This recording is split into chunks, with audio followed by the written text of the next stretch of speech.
ఏమన్నా చదువుకున్నాడా తమ్ముళ్ళు అని మిమ్మల్ని అడుగుతున్నా.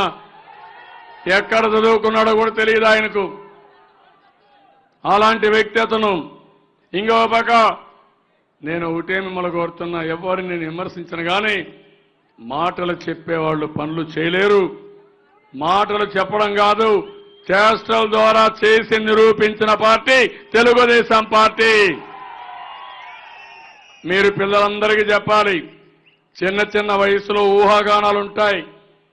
అలాంటప్పుడు ఏదో అటు ఇటు తెలుగుదేశం పార్టీ అన్ని ఒకసారి చూస్తే తల్లిదండ్రులు మంచి తల్లిదండ్రులు అయితే పిల్లలు కూడా మీరు కొన్ని విషయాలు చెప్తూ రుచించవు. అదే కానీ తల్లిదండ్రులు కానీ చెడు అలవాట్లు నేర్చుకోమంటే చాలా తొందరగా నేర్చేసుకుంటారు. అట కాకుండా మన భవిష్యత్తు ఏంటి, ఎవరు మన భవిష్యత్తును తీర్చిదిద్దుతారు, అలాంటి వ్యక్తికి ఓటేసే విధంగా మీరు కూడా చెప్పాల్సిన అవసరం ఉంది. నాకు ఒకటే మిమ్మల్ని కోరుతున్నా, ఈరోజు ఇంకొక విషయం కూడా మీరు మాట్లాడితే ఆహార భద్రత ఇచ్చాం, చంద్రన్న బీమా ఇచ్చాను, పెళ్లి కానుక ఇచ్చాను, విదేశ విద్య కోసం పెట్టాం, అదే మరిగా అన్న క్యాంటీన్ పెట్టాం. ఈరోజు ఇవన్నీ తెలంగాణ ప్రభుత్వంలో లేవు. మీ గ్రామాల్లో మీరు చూడండి, ఇండ్లు 11 లక్షల ఇండ్లకు గృహప్రవేశం చేశాం, 29 లక్షల ఇండ్లు కట్టాం. తెలంగాణలో ఒక ఇల్లు కట్టల. ఆడబిడ్డలకు నేను 20,000 ఇస్తే 1,00,000 కోట్ల రూపాయలు 1 కోటి మంది ఆడబిడ్డలకు అప్పిప్పించి వడ్డీ లేని రుణాలు ఇచ్చి అన్ని విధాలు ఆదుకుంటే అక్కడ ఇలాంటి కార్యక్రమాలే లేవు. ఉద్యోగస్తులను ఆదుకున్నాను, అందరిని ఆదుకున్నాను, నిరుద్యోగ భృతి ఇచ్చాను, తల్లి బిడ్డ ఎక్స్ప్రెస్ పెట్టాం. కడాన ఎవరికైనా డయాబెటీస్ ఉంటే మీకు నచ్చిన షాపుకి వెళ్ళి మందులు కూడా నువ్వు ఊరికే తీసుకోవచ్చు, అది కూడా ఊరికే పెట్టా. ఎవరన్నా ఆడబిడ్డలు డెలివరీకి పోతే నచ్చిన హాస్పిటల్లో మీరు డెలివరీ చేస్తే ఆ డబ్బులు పంపిస్తే ఆ బిల్లు పంపిస్తే ఆటోమేటిక్గా ఇస్తున్నాం. నేను ఇవన్నీ చేశాను. నేను అడుగుతున్నా, మీ గ్రామాలు మీరు చూశారు అన్నీ, ప్రతి ఒక్క గ్రామం బాగుందా లేదని అడుగుతున్నా. సిమెంట్ రోడ్ వేసాం, ఎల్ఈడి బల్బులు కట్టాం, మరుగుదొడ్లు ఇచ్చాం, వంట గ్యాస్ ఇచ్చాను. ఏం తక్కువ చేశాను మీకు అని అడుగుతున్నా. అన్ని ఇన్ఫ్రాస్ట్రక్చర్ కంప్లీట్ చేశాం, కడాన శ్మశానం కూడా కడుతున్నాం. ఇలాంటి కార్యక్రమాలు చేసి మనం ముందుకు పోయినప్పుడు నేను మిమ్మల్ని అడిగేది ఒకటే, ఇప్పుడు మనం ఎన్ని పనులు చేశాం, కానీ నరేంద్ర మోడీ గారు అన్యాయం చేస్తే నేను తిరుగుబాటు చేశాను. కేసీఆర్ అన్యాయం చేస్తే ఇది తప్పని గట్టిగా చెప్పాను. జగన్మోహన్ రెడ్డి తప్పుడు రాజకీయాలు చేస్తా ఉంటే ఖండించాను. అసెంబ్లీకి రాడు, జీతాలు మాత్రం తీసుకుంటారు, పార్లమెంటుకి వెళ్లరు నరేంద్ర మోడీకి భయపడి. కోడి కత్తి డ్రామా మీరే చూశారు తమ్ముళ్ళు, ఎంత దారుణం అది. పశ్చిమ గోదావరిలో కోడి కత్తి అంటే మీకు బాగా తెలుసు. కోడి కత్తి ఇంత, ఆ కోడి కత్తితో నేను ఆయన పైన హత్యా ప్రయత్నం చేయించానంట. ఎంత దుర్మార్గం అని అడుగుతున్నా. మేము నమ్మునా కాదా? పేదవాళ్ళు ఆలోచించాల్సిన అవసరం ఉంది. ఇంకో పక్కన నిన్ననే మీరు చూశారు, పులివెందల్లో వాళ్ళ బాబాయ్ వాళ్ళ చిన్నాన్న ఇంట్లోనే చంపేశారు. దారుణంగా చంపేసి దాన్ని హార్ట్ ఫెయిల్ అయింది, గుండు పోటు వచ్చింది, రక్తపు వామిటింగ్స్ వచ్చాయి, అక్కడి నుంచి ఆయన చనిపోయాడు అని చిత్రీకరించారు.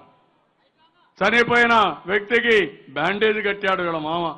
జగన్మోహన్ రెడ్డి మామ బ్యాండేజ్ కడతాడు, డాక్టర్గా ఉండి బ్యాండేజ్ కడతాడు. ఎవరికి? శవానికి బ్యాండేజ్ కడతారా తమ్ముళ్ళు ఎవరన్నా?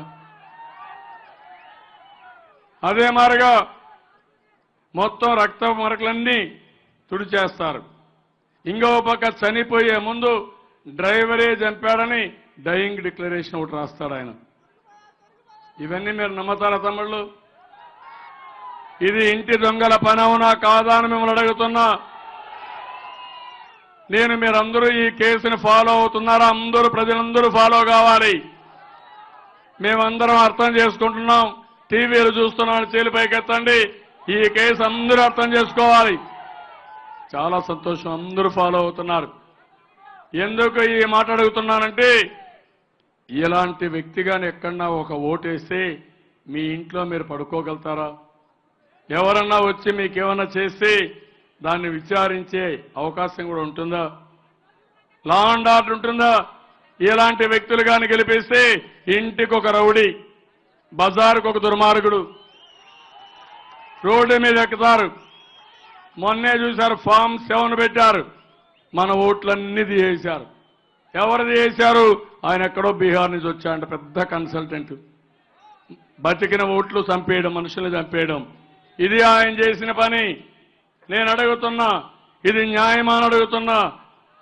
ఈరోజు జగన్మోహన్ రెడ్డి చూస్తున్నారు, ప్రతి ఒక్క విషయాన్ని రాజకీయం చేసి మొన్న సిబిఐని తిట్టాడు, ఇప్పుడు రాష్ట్ర పోలీసులు తిడతాడు. తెలంగాణ పోలీసులు ముద్దు, ఆంధ్రప్రదేశ్ మాత్రం పోలీసులు వద్దు. ఇది ఎక్కడిదో నాకు అర్థం కాలేదు. తెలంగాణ పోలీసులు, తెలంగాణ ప్రభుత్వం బాగానే ఉంటే అక్కడే ఉండండి మీరు, మాకు కూడా ఏం బాధలా, మనం కూడా ఆనందంగా ఉంటాం.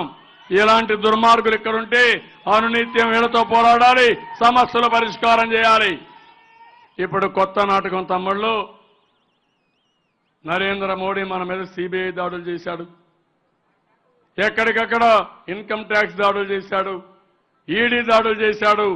తట్టుకొని నిలబడ్డాం, నిలబడుతున్నాం. మానసిక ఆందోళన మీరు అర్థం చేసుకోవాలి. నా మీద ఎంత ఒత్తిడి పెంచారు, ఎన్ని ఇబ్బందులు పెడుతున్నారు, నేను ఎందుకు ఇబ్బందులు పడాలి? మీకోసరం కాకపోతే నేను ఇబ్బందులు పడాలనా అని మిమ్మల్ని అడుగుతున్నా. మీరే ఆలోచించాల్సిన అవసరం ఉంది. కేసీఆర్ మన దగ్గర ఈరోజు మీరు చూస్తే చాలా దారుణంగా ప్రవర్తించడం. మన ఆస్తులు మనకివ్వడు, ఇమ్మని అడిగితే మనమే ఒక 5,000 కోట్ల రూపాయలు మనకివ్వాల్సి వస్తే కరెంటు వాడుకొని మీరే నాకు 3,000 కోట్లు ఇవ్వాలంటాడు. అడ్డంగా మాట్లాడుతున్నాడు. పోలవరం ప్రాజెక్టు అడ్డుపడ్డాడు, సుప్రీంకోర్టుకు వెళ్ళాడు. ఎందుకు వెళ్ళారని అడుగుతున్నా. పోలవరం వస్తే ఈ ప్రాంతం సస్యశ్యామలం అవుతుంది, పట్టిసీమ చేశాం, పోలవరం చేస్తాం, వదిలిపెట్టను, నాది ఉడుము పట్టు అని చెప్పి మరొకసారి మీ అందరికీ తెలియజేస్తున్నా. ఇప్పుడు కొత్తగా కేసీఆర్తో ఈ ముగ్గురు ఉన్నారు. ఫ్యాన్ ఇక్కడ ఉంటుంది, స్విచ్ హైదరాబాద్లో ఉంటుంది, కరెంటు ఢిల్లీలో ఉంటుంది. ముగ్గురు కలిసి నాటకాలు ఆడుతున్నారు. నిన్న మొన్న చూశారు తమ్ముళ్ళు, ఏమీ చేయలేరు కానీ చికాకులు కలిగిస్తారు. ఏం చేస్తున్నారు? మన పార్టీలో ఎవరైనా అభ్యర్థులు పోటీ చేస్తామంటే వాళ్ళ పిలిపించి బెదిరిస్తున్నాడు. వీళ్ళ ఇండ్లు హైదరాబాద్లో ఉన్నాయి, వీళ్ళ పొలాలు హైదరాబాద్లో ఉన్నాయి, వ్యాపారాలు హైదరాబాద్లో ఉన్నాయి. కావాలని చట్ట వ్యతిరేకంగా నోటీసులు ఇచ్చి రిజిస్ట్రేషన్ కూడా భూములు చేయొద్దని ఇష్టానుసారంగా బిహేవ్ చేసి అందరినీ భయభ్రాంతులు చేస్తున్నాడు. కొంతమందిని లోపరుచుకున్నాడు, వాళ్ళని ఇక్కడ పంపించి ఓట్లేమని బలవంతం చేస్తున్నారు. నేను అడుగుతున్నా, వీళ్ళందరూ సరెండర్ అయిపోయారు. ఇప్పుడు కానీ జరగరాన్ని మీరు కానీ ఒక్క ఛాన్స్ ఇమ్మని అడుగుతున్నాడు. ఎవరు? ఈ యొక్క జగన్మోహన్ రెడ్డి కోడికత్తి పార్టీ. ఒక్క ఓటు కానీ మీరేస్తే మరణ శాసనాన్ని మనమే రాసిచ్చినట్టు అవుతుంది. ఒకసారి మరణ శాసనం రాసిచ్చిన తర్వాత పింఛన్లు రాకపోయినా, ఆహార భద్రత ఇవ్వకపోయినా, బీమా ఇవ్వకపోయినా, పసుపు కుంకుమ లేకపోయినా, నీళ్లు రాకపోయినా అడిగే హక్కు కూడా మనకుండదు తమ్ముళ్ళు. అప్పుడు మళ్ళా రౌడీలు ఉంటారు. ఆ రౌడీలు మిమ్మల్ని ఊర్లో కూడా మాట్లాడితే తన్నే పరిస్థితి వస్తే పోలీస్ స్టేషన్కి పోతే పోలీసు కూడా కేసులు తీసుకోరు. మీరు చూడండి, పరిటాల రవీంద్రను చంపారు. మీ పేరుతో ఆస్తులున్నాయి, రేపు మీ ఆస్తులు కూడా వెళ్ళు రాసేసుకుంటే ఎవరి దగ్గరికి పోతారని అడుగుతున్నా. ఎవరి దగ్గర పోయినా పలకరించే వాళ్ళు ఉండరు. తెలంగాణలో జరిగింది. తెలంగాణలో ఇప్పుడు వేరే పార్టీ లేదు, అన్ని పార్టీలను కలిపేసుకున్నాడు, అందరి నాయకుల్ని సరెండర్ చేసుకున్నాడు. ఆయన ఇప్పుడు అనుకుంటున్నాడు నేను పెద్ద మహానాయకుడని. నేను అడుగుతున్నా, ఏ పని చేయకుండా తెలంగాణలో ఈ పని చేస్తే నేను ఇన్ని పనులు చేసి భవిష్యత్తు కోసం ముందుకు పోయినప్పుడు ఏకపక్ష ఎన్నికల అవసరమా లేదా తమ్ముళ్ళు? మిమ్మల్ని అడుగుతున్నా. అందరూ కూడా తెలుగుదేశం పార్టీకి ఓట్లు వేయాలనా లేదా అని మిమ్మల్ని అడుగుతున్నా. ఆలోచించారా అని మిమ్మల్ని అడుగుతున్నా. ఇది నా కోసరమా అని మిమ్మల్ని అడుగుతున్నా. 14 సంవత్సరాలు ముఖ్యమంత్రిగా ఉన్నా, మళ్ళీ అయితే ముఖ్యమంత్రి అవుతా. పెద్ద రాష్ట్రానికి ముఖ్యమంత్రిగా ఉన్నా, ఇప్పుడు చిన్న రాష్ట్రానికి ముఖ్యమంత్రిగా ఉన్నా. కానీ అది కాదు. ఈరోజు అన్ని కూడా ఒక పద్ధతి ప్రకారం తెచ్చాం. నేను ఆ రోజు కుటుంబ పెద్దగా ఆంధ్రప్రదేశ్ రాష్ట్రానికి, సమైక్య రాష్ట్రానికి న్యాయం చేశాను. ఈరోజు మళ్ళీ నేను ఆలోచించేది నవ్య ఆంధ్రప్రదేశ్ కుటుంబ పెద్దగా మళ్ళీ నా శక్తి అంతా ఉపయోగించాలి. ఉపయోగించడమే కాదు, అందరిని ఆదుకుంటా. షెడ్యూల్ కులాలకు చూశారు, పెద్ద ఎత్తున పెద్దపేట వేశా. 100 యూనిట్లు కరెంటు కూడా ఉచితంగా ఇస్తున్నా. మీ పిల్లల భవిష్యత్తు తీర్చిదిద్దుతున్నా. బీసీల కోసం 25 కార్పొరేషన్లు పెట్టాను. కాపులకి 5% రిజర్వేషన్లు పెట్టి ప్రత్యేకమైన కార్పొరేషన్ పెట్టాను. అదే మరి మైనారిటీ సోదరులు ఉన్నారు. మీరు కానీ ఈ జగన్మోహన్ రెడ్డికి ఒక్క ఓటేస్తే ఆ ఓటు నరేంద్ర మోడీకి వేసినట్టే. మీకు భద్రత ఉండదు. నరేంద్ర మోడీ, జగన్, కేసీఆర్ నాటకాలు ఆడుతున్నారు. త్రిపుల్ తలాక్ విషయంలో కానీ, మైనారిటీ సోదరులకు భద్రత విషయంలో కానీ చాలా ప్రమాదంగా ప్రవర్తించే పరిస్థితి వచ్చారు. అందుకే నేను మిమ్మల్ని అందరినీ కోరుతున్నా, ఇది ప్రజా ఎన్నిక కావాలి. 5 కోట్ల మంది ముక్త కంఠంతో బయట రావాలి. మీరే అభ్యర్థులుగా భావించాలి. తెలంగాణలో ఏమీ చేయకుండా ఒక సెంటిమెంట్తో ఆంధ్రప్రదేశ్ వ్యతిరేకంగా వాళ్ళు ముందుకు పోతా ఉంటే, రేపు వాళ్ళు 16 సీట్లు గెలిచి 17 గెలిచి దేశంలో చక్రం చెప్తానంటే నేను అడుగుతున్నా, మనకు రోషం లేదా అని మిమ్మల్ని అడుగుతున్నా. మీకు కోపం రాలేదా అని మిమ్మల్ని అడుగుతున్నా. రేపు ఈ వ్యక్తులు గెలిస్తే మనకు నీళ్లు కూడా రావు. నీళ్లు రాకుండా బాధపడతామా? అదే మరి అభివృద్ధి ఆగిపోతుంది. దీనికి ఇష్టపడతామా? ఈ కొండే ఎంపీలు ఆయనకు ఊడిగం చేస్తారు. జగన్మోహన్ రెడ్డి బాంచేన్ నీ కాళ్ళు మొక్కతానని ఆయన కాళ్ళు మొక్కే పరిస్థితి వస్తాడు. ఎందుకంటే ఈయన కేసులన్నీ అక్కడే ఉన్నాయి. ఎందుకు చెప్తున్నానంటే అవినీతి అంతా మొన్నే ఈడీ కూడా కేసు ఎస్టాబ్లిష్ చేసి పాత కేసులే కాకుండా కొత్త కేసులు వచ్చాయి. ఈయన జుట్టు, ఈయన ప్రాణం నరేంద్ర మోడీ చేతుల్లో, కేసీఆర్ చేతుల్లో ఉంది. వాళ్ళ చేతుల్లో ఈయన కీలు బొమ్మ. నా మీద కూడా ఆలోచించారు తప్పుడు కేసులు పెట్టాలని. ఒకటే చెప్పా, దిక్కున్నది ఇక్కడ చెప్పుకోండి, నేను భయపడను, నిప్పులాగా బ్రతికానని. 5 సంవత్సరాలు మీకోసం పడరాని పాటలు పడ్డాను. తిడితే తిట్లు కూడా పడ్డాను. రోషం ఉన్నా, కోపం ఉన్నా మీకోసం తగ్గించుకొని పనిచేశాను. అనేక విధాలుగా నేను ప్రయత్నం చేశాను. ఈరోజు నేను అందుకనే మిమ్మల్ని అడుగుతున్నా, సమయం తక్కువ ఉంది. మొదటి మీటింగ్ ఇది. మీ భవిష్యత్తు నా బాధ్యత. మళ్ళీ మళ్ళీ చెప్తున్నా, ఇప్పుడు ఇచ్చిన కార్యక్రమాలు కొంతవరకు ఇచ్చాను. నేను సంపాదిస్తా. మీ పిల్లలు ఎవరైనా మంచి ప్రయోజకులైతే మిమ్మల్ని ఎంత బాగా చూసుకుంటారో నేను కూడా ఇంకా ఎక్కువ డబ్బులు సంపాదించి అర్హులైనంతరికి ఎక్కడికక్కడ మీకు అండగా ఉండి అనునిత్యం మీ జీవన ప్రమాణాలు పెంచుతా, మీకు అండగా ఉంటా. మళ్ళీ 19-24లో ఏం చేస్తున్నానో రేపే ఎన్నికల ప్రణాళిక కూడా రిలీజ్ చేస్తా. అందుకని అడుగుతున్నా, మీరు హుషారుగా ఉన్నారా అని మిమ్మల్ని అడుగుతున్నా. ప్రజలందరూ ఆలోచిస్తున్నారా అని మిమ్మల్ని అడుగుతున్నా. తెలంగాణ ముందర తల వంచుకునే విధంగా చేస్తారా అని మిమ్మల్ని అడుగుతున్నా. ఈ తప్పుడు రాజకీయాలు మీకు అర్థమైనాయా లేదా అని మిమ్మల్ని అడుగుతున్నా.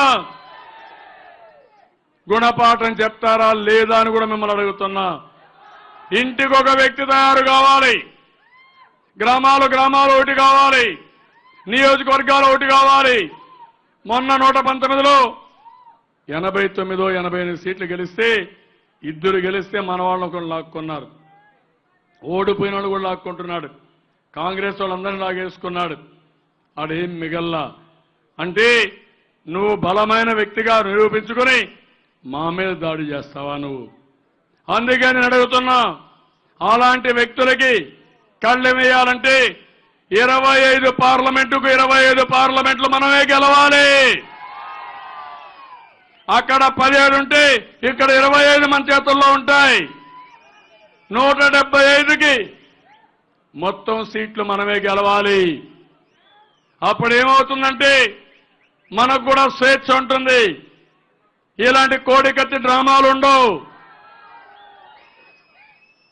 కుట్రలు కుతంత్రాలు ఉండవు. మీరు నా వెనుక నిలబడండి, నాకు సహకరించండి. నేను ఒక టీం లీడర్ మాత్రమే, ఒక కుటుంబ పెద్దను మాత్రమే, ఒక బాధ్యత కలిగిన కుటుంబ పెద్దగా రాత్రింబగుళ్ళు కష్టపడతా, మీకు అండగా ఉంటా. ఈ రాష్ట్రాన్ని స్వర్ణాంధ్రప్రదేశ్గా చేసే వరకు ఒక సుపరిపాలన ఇస్తానని మరొక్కసారి మీ అందరికీ హామీ ఇస్తున్నా. ఏం తమ్ముళ్ళు అందరూ సిద్ధంగా ఉన్నారా? ఏమమ్మా సిద్ధంగా ఉన్నారా? నమ్మకమేనా? నమ్మకమే చెప్పండి. మాకు కూడా రోషం ఉంది, కోపం ఉంది. తెలంగాణనే కాదు ఆంధ్రప్రదేశ్ ఏంటో పౌరుషాన్ని చూపిస్తామని మీరు కూడా నినదించాలి. చేస్తారని ఆశిస్తూ ఇప్పుడు అడుగుతున్నా, మీరందరూ కూడా మీ ఓటు అంటే మొత్తం వెస్ట్ గోదావరి జిల్లా అంతా వినపడాలి సైకిల్ అని. మామూలు సౌండ్ కాదు. నా గొంతు పోయింది కానీ మీ గొంతు చాలా ఫ్రెష్గా ఉంది. తమ్ముళ్ళు మీ ఓటు, అమ్మలారా మీ ఓటు, అయ్యలారా మీ ఓటు. తెలుగుదేశం అంటే వర్ధిల్లాలి. తెలుగుదేశం, తెలుగుదేశం, తెలుగుదేశం. ఎన్టీఆర్ అమర్ హై. ఎన్టీఆర్, ఎన్టీఆర్, ఎన్టీఆర్. ఇప్పుడు నేను సీఎం ఆంధ్రప్రదేశ్